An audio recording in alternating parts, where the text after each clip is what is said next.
Canal Plus vient de proposer aux jeunes, à nos bouts de chou, à nos élèves, n'est-ce pas, des programmes alléchants pour les vacances. Nous, ici, sur le débat, on leur propose également de lire, de s'informer, de se cultiver. La lecture, une saine activité des vacances, c'est une grosse interrogation à laquelle on va répondre avec mes invités. Justine Oviera, bonjour. Bonjour Rachida, bien moment, bonjour le plateau et mes téléspectateurs, bonjour. Alors, Jean Fandé, rebonjour. Oui, rebonjour. Le baobabissime Herman Poissy, bonjour, rebonjour. Bonjour, madame. Alors, est-ce qu'on fait bien de dire que la lecture pourra être une saine activité pour la période des vacances? Jean Fandé. Bien sûr que oui, bien sûr que oui.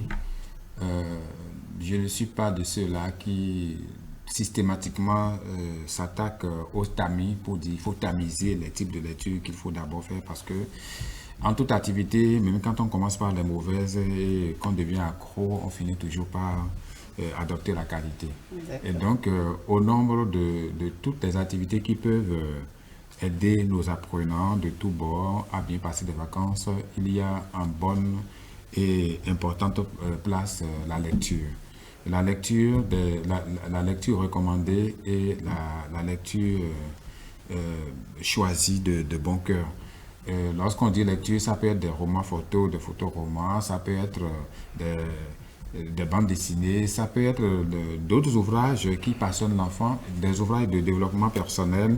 Et surtout, c'est pendant les vacances maintenant, c'est à l'étape actuelle que les parents doivent acheter aux apprenants les ouvrages littéraires qui sont au programme, parce que c'est pendant les vacances qu'il faut les lire. Donc, quoi qu'on dise, que ce soit pour un but didactique, un but distractif, un but de considération, de renforcement ou de réarmement psychologique, il faut nécessairement la lecture. La lecture, c'est ce qu'il faut. Voilà. D'accord. Ouais. Alors, Jean Fandé, pas Jean Fandé, Justine Oviera, la lecture, une saine activité pour la période des vacances? Bien sûr, une saine activité, et moi je dirais même qu'une activité la plus merveilleuse des activités. Lire pour apprendre, lire pour comprendre. Le lecteur, tel un voyageur qui s'installe à bord d'un véhicule que nous allons appeler le livre, se laisse conduire par un conducteur, un transporteur connu ou inconnu que nous appellerons auteur, avec une destination connue ou inconnue. Et toute la nuance, toute la pertinence, la beauté de la lecture se trouve là. On vous laisse conduire par un auteur dans un univers que vous ne maîtrisez peut-être pas. Et lorsque c'est un univers que vous ne maîtrisez pas, vous comprenez avec moi que ça vient renforcer, ça vient élever votre niveau, ça vient rendre un peu plus intéressante votre culture, votre bagage intellectuel. La culture étant ce qui nous reste après avoir tout oublié, dit-on. Mais l'autre paire de manches, c'est que c'est vers une destination connue, pour dire simplement que vous avez des notions, la lecture par curiosité, la lecture thématique. Et lorsque vous avez déjà une notion de base sur le thème développé ou bien les éléments abordés, vous attendez à quelque chose. Et lorsque vous faites cette lecture, vous ne retrouvez pas ces éléments qui peuvent vous conforter dans votre conviction, vous pouvez peut-être les renverser, vous pouvez rejeter la lecture, les informations comme l'accepter. Parce que le préalable à la lecture, il y a deux éléments. Il y a d'abord le traitement de l'information et il y a la compréhension de l'information. Et il y a un point commun entre l'auteur et nous, c'est d'abord la compréhension de la langue. Puisque le code, qui est le langage utilisé dans le livre, nous permet d'abord de dire, est-ce que je comprends quelque chose dans ce qui est écrit? Même si j'aime la lecture et l'ouvrage est transcrit dans une langue que je ne maîtrise pas, tel l'anglais, le chinois, je ne pourrais pas lire. Donc il y a d'abord ce point commun, cette similitude de point de vue de la langue, de point de vue du code qui est utilisé, premier élément. Mais le deuxième élément, c'est bien entendu la compréhension.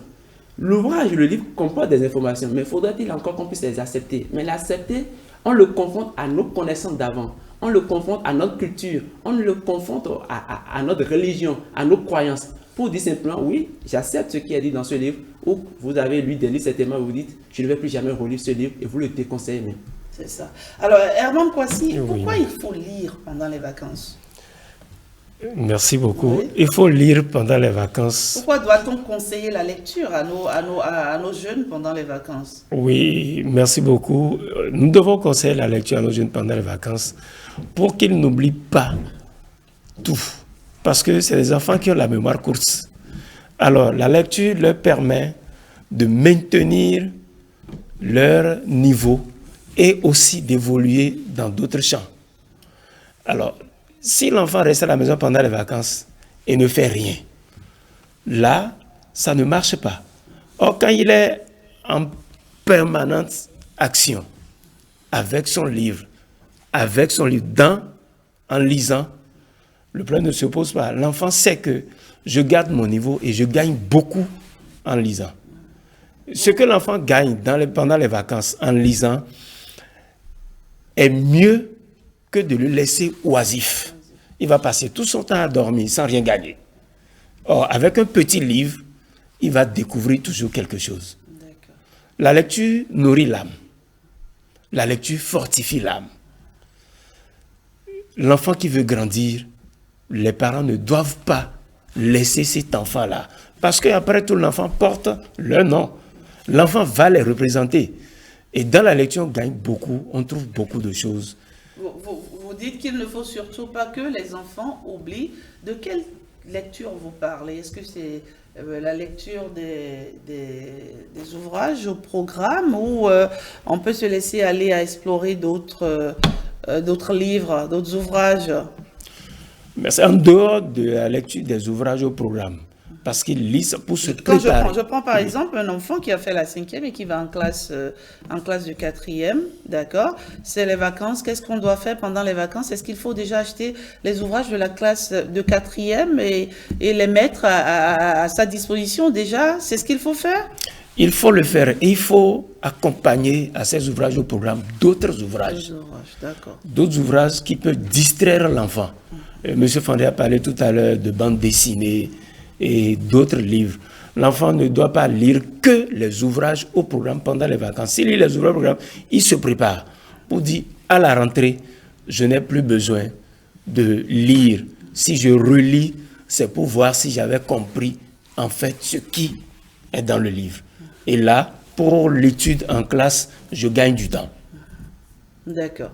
On a une longueur d'avance, on va dire, n'est-ce pas, sur les autres à la rentrée. Jean Fandé, qu'est-ce qui vous fait sourire? Non, ça me fait sourire parce que si beaucoup de parents pouvaient nous comprendre et enlever, sinon se libérer de cette partie des fournitures scolaires, les derniers moments ne sont plus étouffants. Oui, c'est vrai. Les ouvrages au programme, d'abord, c'est un élément motivant pour l'enfant. Maintenant, lorsque nous sommes en train de parler de lecture comme activité saine pendant les vacances, on sait que l'ennui, comme on le dit souvent, est mère des vices.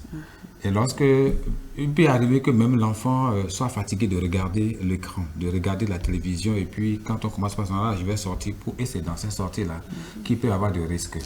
Alors, la lecture d'abord, on vient de le dire, c'est un élément qui permet d'échapper à l'ennui. Et comme le dit Julien Grune, un livre, c'est une fenêtre par laquelle on s'évade. Le livre est une fenêtre par laquelle on s'évade, c'est ce que disait Julien Grune. Pour dire quoi? Pour dire que chaque fois que tu ouvres un livre, c'est un peu comme si tu t'échappais en esprit d'un endroit qui aurait pu être source d'ennui pour toi, pour tomber dans un monde plus merveilleux. Et c'est justement ce que Victor Hugo complète en disant: tout homme ouvrant un livre, il trouve une aile et peut planer là-haut où l'âme en liberté s'élève.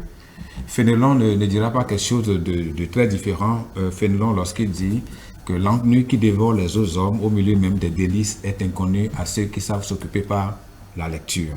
Ça veut dire que quand on sait lire, on aime lire, on ne s'ennuie jamais. Et non seulement ça, on se cultive. Et en plus de cela, on maîtrise la langue de communication.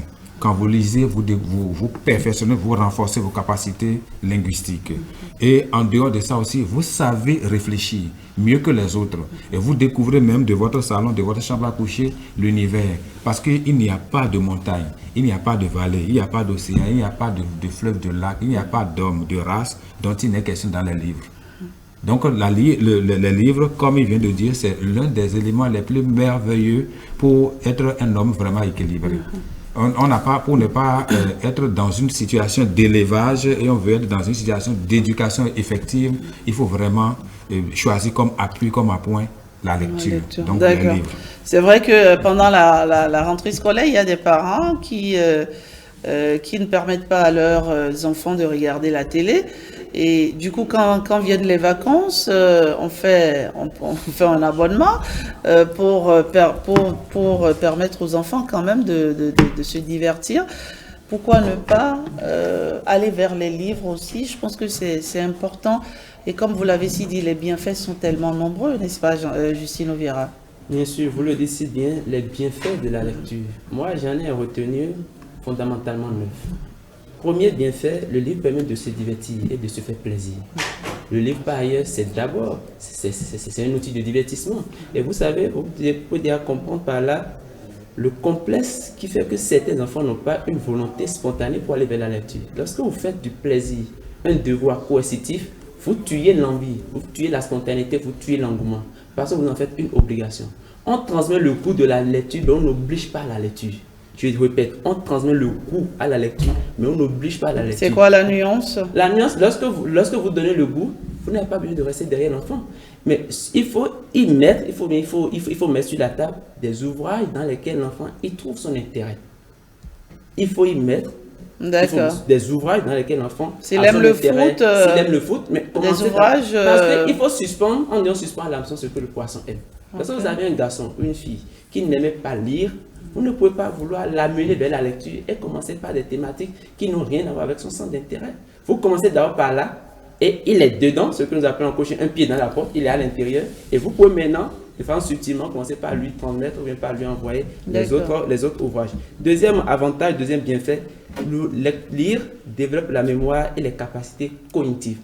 Lire développe la mémoire et les capacités cognitives, améliore la concentration et l'attention, améliore votre expression orale et écrite, accroît vos connaissances, développe l'esprit d'analyse et l'esprit de critique, améliore la qualité du travail, accroît votre développement personnel et diminue le stress et l'anxiété. Je résume tout ça sur 3 choses. Première chose, vous développez votre personnalité, notamment votre capacité à l'écrit comme à l'oral. Première chose. Deuxième chose, qui lit un ouvrage va d'abord dans l'univers de l'auteur. Donc, vous discutez, vous échangez, vous connaissez quelqu'un sans jamais l'avoir vu. Vous lisez des ouvrages des auteurs qui ne sont plus de ce monde, qui sont passés, qui sont d'une autre génération, d'une autre époque. Mais pourtant, vous pouvez parler d'Albert Einstein, tout comme si vous avez vécu avec Albert Einstein, tout comme si vous êtes de sa génération, parce que vous avez lu ses œuvres. Vous pouvez parler de Martin Luther King, tout comme si vous l'avez connu parce que vous avez lu ses œuvres. Ainsi de suite, vous pouvez parler de Barack Obama, tout comme si c'est un mitoyen, vous. Donc, deuxième élément, vous rentrez dans l'univers. Mais troisième élément, ça vous permet d'étendre vos champs de culture, vos champs de compréhension. Et tout ça tombe dans l'édifice de formalisation ou de construction de votre personnalité. Ce qui fait que celui qui lit beaucoup, on dira, mais quand vous le voyez, c'est un homme de culture. Parce qu'il s'abreuve à la source des autres. Encore qu'on est intelligent de l'intelligence des autres. Il n'y a rien qu'on ne crée qui n'existait avant. Mais il faut aller les trouver où? Il faudrait bien aller les récolter dans les livres. Mais attention, encourager le public vers la lecture, mais tout en faisant appel à l'esprit de discernement. Lire, oui, mais tout accepter dans la lecture, non. Lire, oui, mais tout accepter dans la lecture, non. C'est pourquoi je reviens sur votre question, est-ce qu'un enfant peut tout lire? Un enfant ne peut pas tout lire. Chaque ouvrage a sa cible de base. Chaque ouvrage a sa cible de base. D'accord. Donc il faudra faire attention aussi, Kwasi, Herman Kwasi. Oui, nous voulons que nos enfants lisent. Oui, nous voulons qu'ils soient cultivés. Oui, nous voulons qu'ils aient une grande culture, mais il faut faire attention à l'ouvrage qu'on leur donne aussi. Effectivement, je vous remercie. Il faut faire attention à l'ouvrage qu'on leur donne. Les enfants aujourd'hui n'aiment plus lire les livres volumineux. Vous lui présentez un livre qui est volumineux, l'enfant ne va pas. Nous, les adultes, même déjà. C'est un problème. Les gens qui, comme moi. Bon. Alors, nous savons que nous sommes en vacances. Les enfants sont en vacances. Nous n'allons pas mettre à leur disposition des livres volumineux. De petits livres qui vont les intéresser. Digeste, facile à lire. Et pour les motiver, vous leur dites, lis-moi ce livre. Tu vas me faire le point après. Et il faut les intéresser. Tu auras du yaourt, un etc. petit cadeau, ta chemise. Voilà. Et lorsque vous lui demandez de lire, il va vite vers le livre, il prend le livre, il le lit, vous fait le point. Donc c'est de petites astuces, pour intéresser les enfants à la lecture pendant les vacances. Parce que au cours de l'année scolaire, l'enfant dit j'ai tel exercice à faire, j'ai telle leçon à apprendre de telle matière, etc. Mais pendant les vacances surtout, il faut par la lecture avoir une communication de proximité avec l'enfant. D'accord. Jean Fondé? Oui, je vais intervenir rapidement sur deux points. Le premier, c'est rebondir sur ce que mon collègue Herman disait tout à l'heure par rapport au volume. Je dis que ça dépend. Lorsque vous remettez par exemple sur la table le livre record Guinness de tout ce qui est extraordinaire dans le monde, vous voyez le volume. Mais ça intéresse les enfants. Tant que c'est illustré, que ça rapporte des histoires sensationnelles, ils sont accrochés. Vous allez les voir farfouiller tout le temps pour dire « Ah, il y a un homme qui a fait ceci, il y a un homme... » Et ils auront envie de partager ça avec vous. Et il faut donc se rendre disponible pour le faire.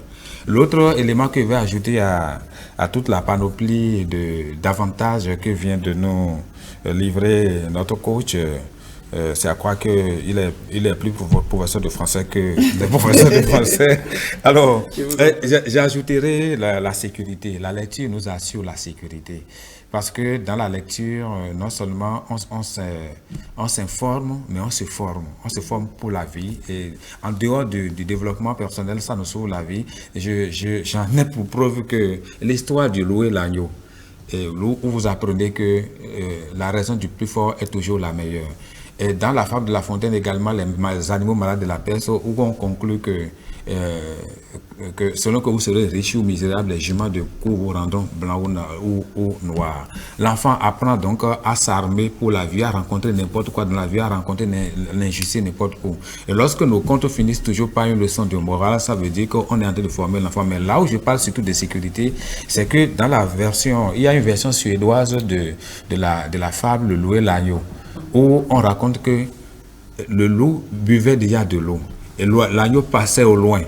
Et le loup interpelle l'agneau pour lui dire « Viens boire avec moi, l'eau est bonne par ici. » Et à l'agneau de lui répondre de très loin « Je ne viendrai pas boire avec toi, j'ai déjà lu Ésope. » Alors, si l'agneau n'avait pas lu Ésope, qui est l'inspirateur de La Fontaine, il allait tomber dans le piège et se faire tuer. Ça veut dire qu'en lisant, on apprend davantage et on s'approprie toutes les armes psychologiques, toutes les armes sociologiques pour échapper à bien de pièges. Lorsque vous donnez un livre, par exemple, votre enfant veut faire le karaté, vous lui donnez un livre volumineux avec des images de position, quel que soit le volume, il va s'y intéresser. Et donc c'est pour dire quoi? Lui aussi il a dit, ça dépend, il faut commencer par tenir compte de l'intérêt de l'enfant. Mais une chose est sûre, tous les enfants sont intéressés par ce qui est interdit à leur âge. C'est que là, on dit, bon, tu n'as pas encore l'âge pour le faire, c'est interdit au moins de... C'est ça qui intéresse d'abord. Donc ça veut dire que si éventuellement on a de ces ouvrages à la maison, il faut les mettre véritablement au fond des cantines et bloquer à 3 tours de clé. Donc... Alors ça, on parle de lecture et ça... et je pense à cette polémique récente sur les réseaux sociaux. Vous connaissez Fabrice Saouillon, n'est-ce pas? Fabrice Saouillon, le PDG de Live TV, en Côte d'Ivoire, un béninois d'origine, qui a affirmé, je pense lors d'une interview, qu'il a lu 400 pages en 2 jours. Ça a créé tout un buzz. Il y en a qui ont pensé qu'il l'a dit juste pour le fun, qu'il l'a dit juste pour impressionner. Mais en fait, oui, c'est possible de lire 400 pages en 2 jours, n'est-ce pas? Oui.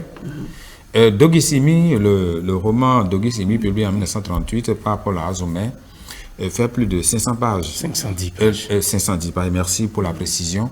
Et donc, lorsque vous êtes accro de lecture, vous commencez l'histoire, vous voulez la terminer. Parfois, quand vous commencez certains ouvrages, vous n'avez plus envie de finir. Même c'est à peine si on a le temps d'aller et se mettre à l'aise ou de manger. J'ai pas compris. Non, c'est fou. Polémique. Franchement, lorsque vous êtes, par exemple, un coach en développement personnel et quelqu'un vient de publier un ouvrage, quel que soit le volume, le livre vous intéresse, et vous voulez préparer une autre communication, et vous tenez à finir, à dévorer cet ouvrage-là avant l'événement, mais vous allez vous surprendre, et surtout lorsque vous avez toutes les disponibilités physiques et intellectuelles, c'est très vite fait qu'on dévore.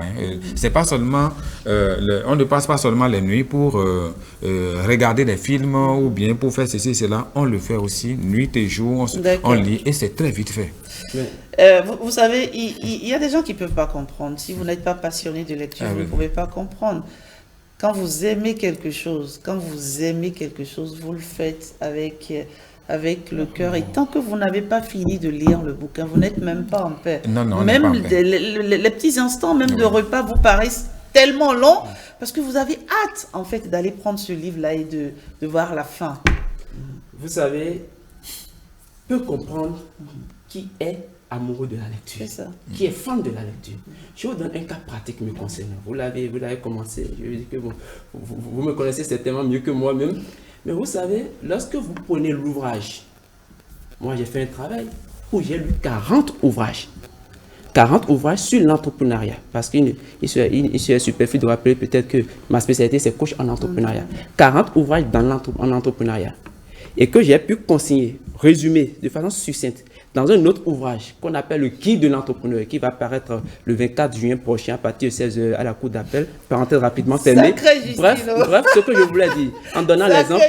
Le message est passé. Bon, c'était pas pourtant mon objectif. Mais ce que je voulais dire, je lis 40 ouvrages parce que je voulais rendre un travail de synthèse sur l'entrepreneuriat.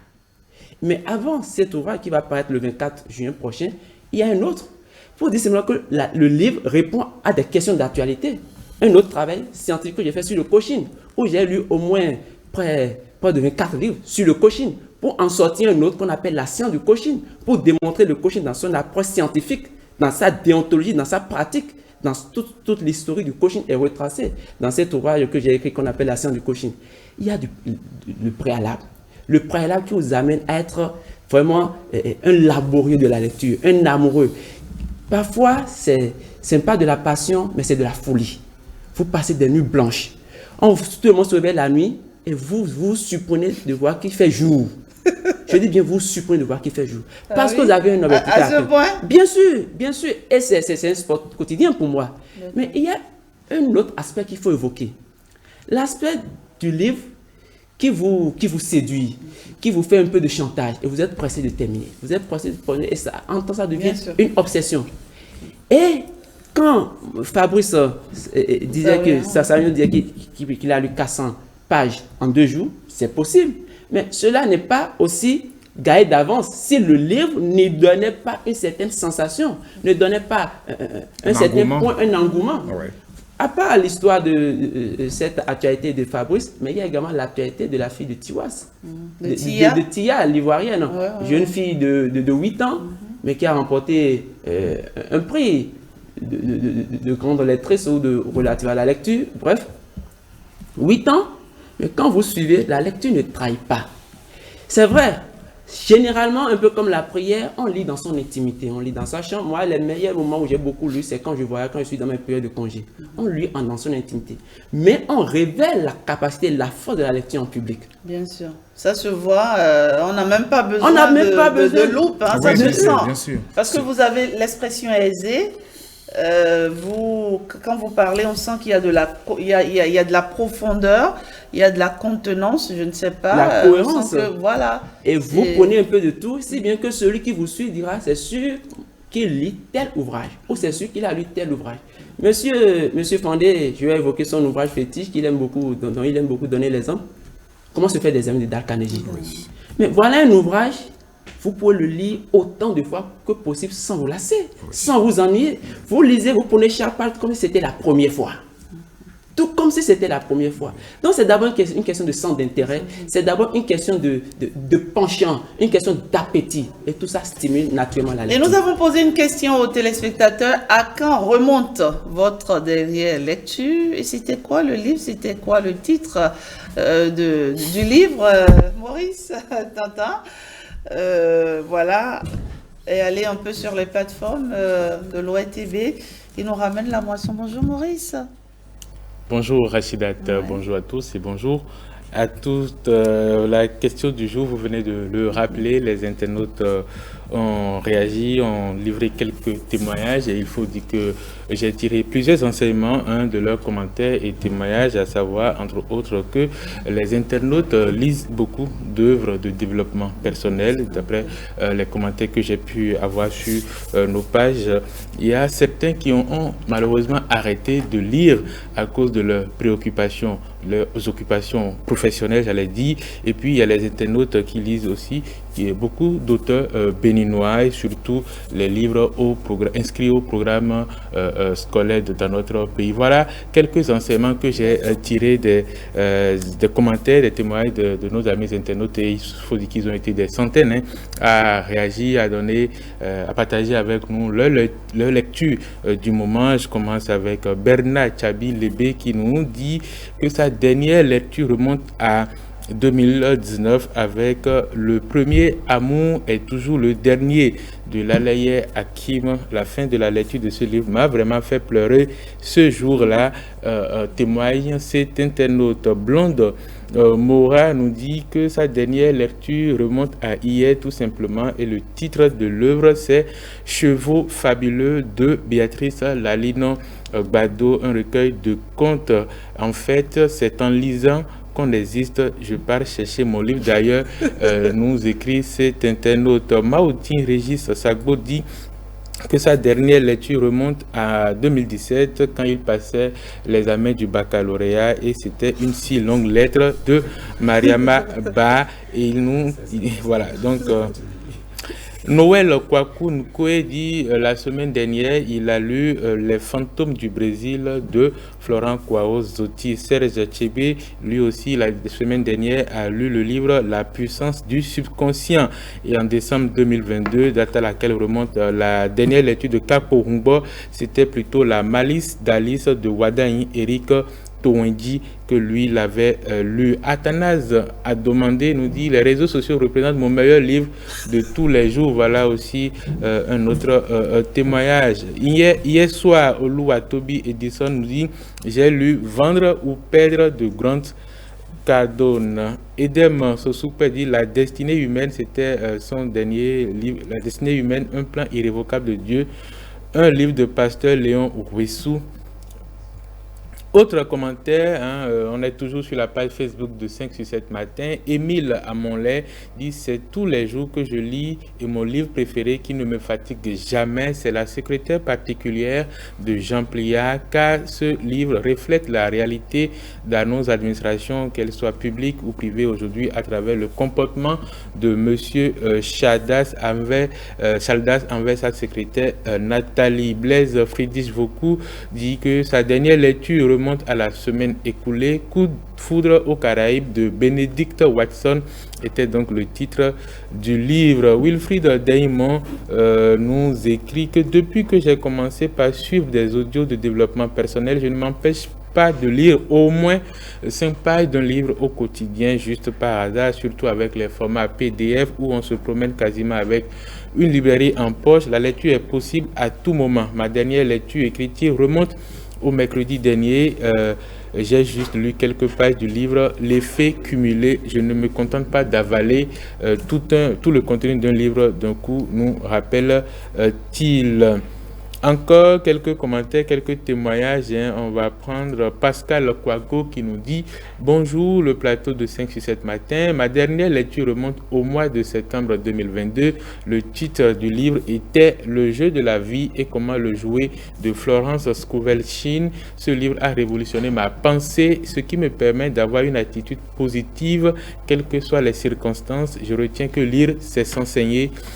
Et conclut Pascal Kouago, Jean Kokouzunon nous dit que sa dernière lecture remonte à des décennies. Depuis que je suis dans la vie active, écrit-il, je n'ai plus le temps de lire à cause de mes activités professionnelles. Et pourtant, quand j'étais sur les bancs, j'étais un crack de la lecture, un vrai passionné. Un dernier témoignage signé Atman Bouba, c'est sur Twitter qu'il a laissé son commentaire. Il dit: je viens juste de finir Femme noire, femme de pouvoir de Avis Jones Dweaver. Excellent livre pour développer la confiance et l'assurance. Certes, c'est dédié aux femmes, mais c'est possible de l'orienter vers les hommes également. Les conseils sont mixtes et vraiment puissants. Voilà, ma chère Rachida Tobio, maman, comme vous l'avez dit, il y a, les gens lisent beaucoup. Hein? Il y a des centaines de commentaires sur le sujet. Ce que je remarque aussi, c'est qu'il y a beaucoup d'auteurs africains, beaucoup d'auteurs béninois, surtout. Oui, bien sûr, il y a plein d'auteurs. C'est ce que j'ai dit dans les enseignements que j'ai tirés, que les gens lisent. Effectivement, des auteurs béninois, ils lisent beaucoup de contenu de développement personnel et surtout et quelques livres au programme. Et il y a ce message-là, dans Monsieur, j'ai pas retenu le nom, qui disait que ça fait longtemps. Oui, Jean Kokouzunon. Mais enfin, je peux dire que c'est un peu mon cas. Hein. Oui, c'est vrai, les obligations professionnelles font qu'on n'a pas vraiment le temps de lire. Moi, je me rappelle, hein, déjà en classe de 3e, première et même en classe terminale, je lisais beaucoup. Le livre de Nietzsche, Ainsi parla Zarathustra, je l'ai lu en classe de première. Je lisais beaucoup, mais depuis que j'ai commencé à travailler, c'est difficile. D'ailleurs, on en a parlé, Jean Fandé, qui a voulu ressusciter cette envie de lecture. C'est difficile. Non, pas que c'est pas que je ne lis plus, hein, mais c'est difficile.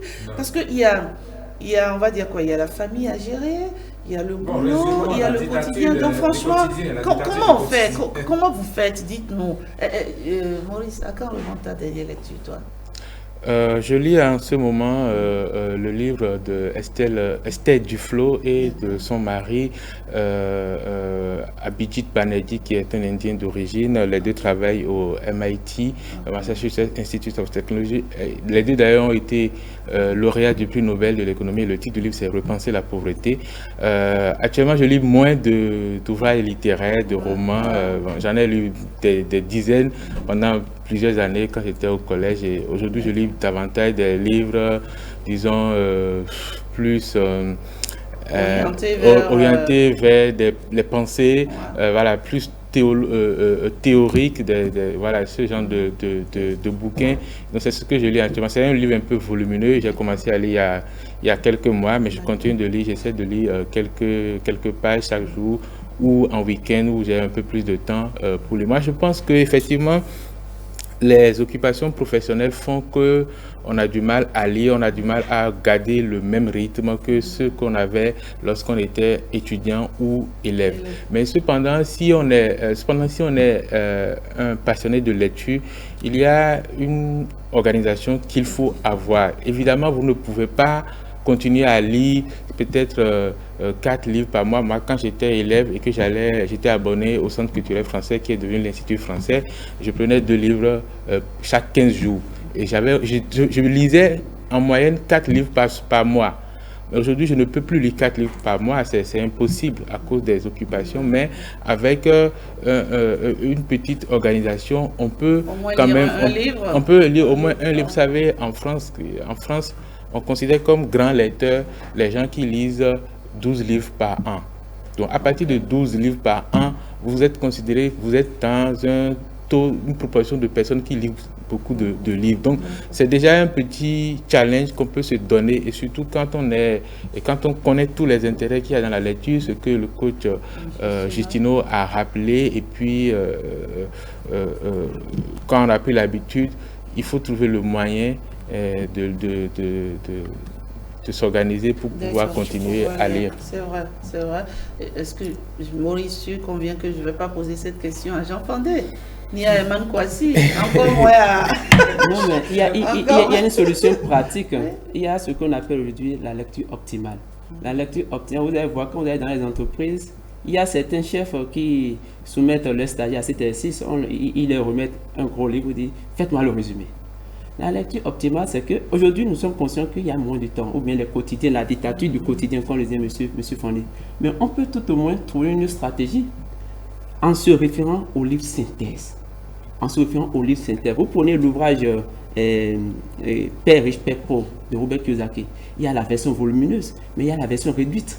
Vous prenez Réfléchissez, devenir riche de Napoléon Hill. Il y a la version volumineuse, mais il y a la version synthèse. Donc, on peut faire cet effort, comme on n'a pas beaucoup de temps, et on veut quand même être dans le pli, maintenir la dynamique de la lecture, se référer aux ouvrages synthèse. Je donne un autre exemple, il faut que je donne l'exemple de ce que je maîtrise le mieux. L'ouvrage, le guide de l'entrepreneur, comporte 40 thématiques. Mais 40 thématiques, chaque thématique est un livre à part entière que j'ai lu, que j'ai étudié et j'ai fait la synthèse. Ça veut dire qu'indirectement, ceux qui lisent cet ouvrage, mon ouvrage, le guide de l'entrepreneur, lit indirectement 40 ouvrages. Voilà un peu des efforts qu'on peut faire pour aller vers ce que j'appelle les ouvrages synthèse dans un but de lecture optimale. Il y a aussi une solution. Oui. Il y a aussi une solution. Il y a des lectures, comme il vient de le dire, orientées vers le domaine de compétence de chacun.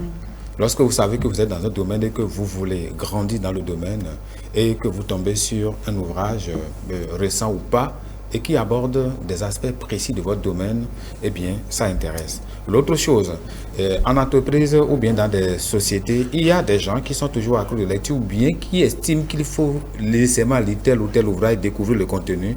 Eh bien, ils recrutent un lecteur, un relecteur ou bien un lecteur, c'est-à-dire la personne est là. Et lorsqu'il y a 30 minutes, 1 heure de pause, pendant que peut-être qu'il est en train de déjeuner ou de faire autre chose, oui, on le lit, c'est ce qu'on appelle lecture suivie et dirigée en entreprise. Alors, il est là, il est en train de lire et vous partagez les commentaires ensemble. Là, ça entre dans sa conscience et il peut lui aussi exploiter le contenu de cet ouvrage-là. En dehors de cette version, c'est cette dynamique qui consiste à résumer les ouvrages. L'autre chose aussi, il faut, comme on le fait aussi au niveau des journaux, vous parcourez en essayant de voir les chapeaux. Vous lisez d'abord les chapeaux, les intertitres pour voir ce qui vous intéresse. Donc, on prend certains ouvrages. Il y a des ouvrages, surtout les livres de développement personnel. On commence d'abord par les parties qui vous sont utiles sur le champ. Vous prenez par exemple, comme il vient de l'évoquer tout à l'heure,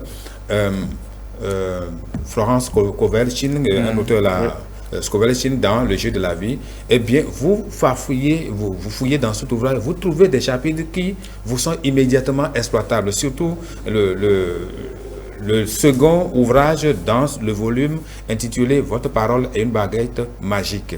Et ça vous permet de savoir selon l'occasion ce qu'il faut dire, ce qu'il faut faire.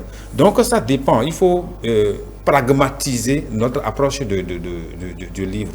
Moi je vais ajouter... Mon dernier livre, c'est Amour en infraction. Le dernier livre que vous avez lu. Si je pouvais vous conter toute l'histoire de cette lecture. Non, c'est d'ailleurs Jean Fandé qui va conseiller cette lecture. Oui, c'est daté, c'est une pièce théâtrale, une petite pièce de théâtre. Je voudrais ajouter à la suite de ce que le coach Justino Vieira et monsieur Jean Fandé ont dit, que pour moi, une autre astuce qui est aussi une expérience que je mène, qui me permet de continuer, de lire continuellement, c'est d'avoir de petits clubs de lecture, d'avoir des gens qui sont autant passionnés de lecture que vous et avec qui vous échangez régulièrement autour de vos lectures. Okay. Parce que moi, par exemple, j'ai un groupe on est 4 personnes et on s'appelle régulièrement, en moyenne 2 fois par mois, pour parler de nos dernières lectures. Et comme vous devez quand même parler de quelque chose, d'une lecture, vous faites un effort pour lire.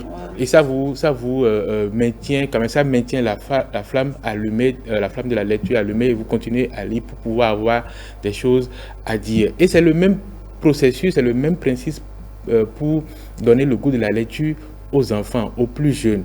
Et parce que vous avez évoqué la question dans ce débat, vous savez, dans le processus d'apprentissage, il y a ce qu'on appelle l'imitation. Les enfants vont copier ce qu'ils voient les adultes faire. Donc, si vous êtes dans une maison et que vous-même, vous ne lisez pas régulièrement, les enfants ne vont pas prendre le goût de la lecture. Moi, j'ai une petite fille de 7 ans à la maison et elle me voit lire régulièrement. Et elle va vers la bibliothèque et des fois, elle choisit un livre pour lire. Je la regarde, des fois, je rigole. La dernière fois, elle a pris Les raisins de la colère de John Steinbeck. Elle voulait lire, j'ai compris. Et quand elle a commencé, elle s'est endormie. Je lui ai dit, bon, c'est pas de ton âge. Quand tu vas grandir un peu, tu pourras lire et comprendre. Du coup, de temps à autre, quand elle finit une composition, elle travaille bien, je l'amène à une librairie, je lui achète un livre. Et je lui dis, tu lis ça et après, je vais te donner un cadeau, on va discuter autour. Donc, il faut, et quand elle commence à lire, je lis aussi à côté. Donc, je pense que ce sont des astuces pour pouvoir lire. Il y a également les livres audio. Oui, les e-books, non, c'est ça. Non. Il y a aussi les e-books. Les e-books, c'est les versions électroniques. Mais les livres audio, vous pouvez mettre ça dans votre véhicule tout en conduisant, vous écoutez. Un dernier conseil que j'aimerais bien donner aux parents, bien entendu, ceux qui veulent amener leurs enfants à lire, parce qu'on estime que dans les librairies, que c'est souvent cher, mais il n'y a rien de plus... L'ignorance est bien plus chère, revient plus cher. Et donc, il faut les librairies terrestres, les librairies à terre. Il y a beaucoup d'ouvrages intéressants pour les enfants. Vous prenez, vous époussetez, surtout les ouvrages illustrés, vous apportez à la maison, mais ça, c'est une joie immense pour les enfants. Et il faut apprendre également à leur offrir des livres à leur anniversaire plutôt que de donner que tout ce qui va passer et disparaître. Franchement, je vous remercie pour ces conseils, c'est intéressant. J'espère que vous avez entendu. Hein. Vos enfants doivent lire, nos enfants doivent lire. Il y a tout dans les livres. Quelqu'un a dit un jour, si vous voulez, j'ai oublié, rappelez-moi ça. Si vous voulez cacher, quelque chose aux Africains, mettez-le dans un livre. Ça, c'était avant. Aujourd'hui, il y a une nouvelle génération d'Africains qui lit beaucoup, il faut dire. Ils lisent 40 livres. Oui. Qui en font le résumé dans un Madame Solouvaï, c'est lui. Justine Obieraï, c'est le 24 juin, déjà. Voilà. À la cour d'appel. On vous invite à la cour d'appel pour le lancement à 16h. de son... Ah, Justino, tu lâches pas. Non, bon, comme vous voulez que je donne davantage d'informations, sur ça, je le fais. Merci beaucoup. Allez, merci à vous, messieurs. Maurice, à demain. À demain, bien sûr. Monsieur Kwasi, j'espère que vous reviendrez sur ce plateau. D'accord. Allez, place au sport à présent avec Blaise Adampo.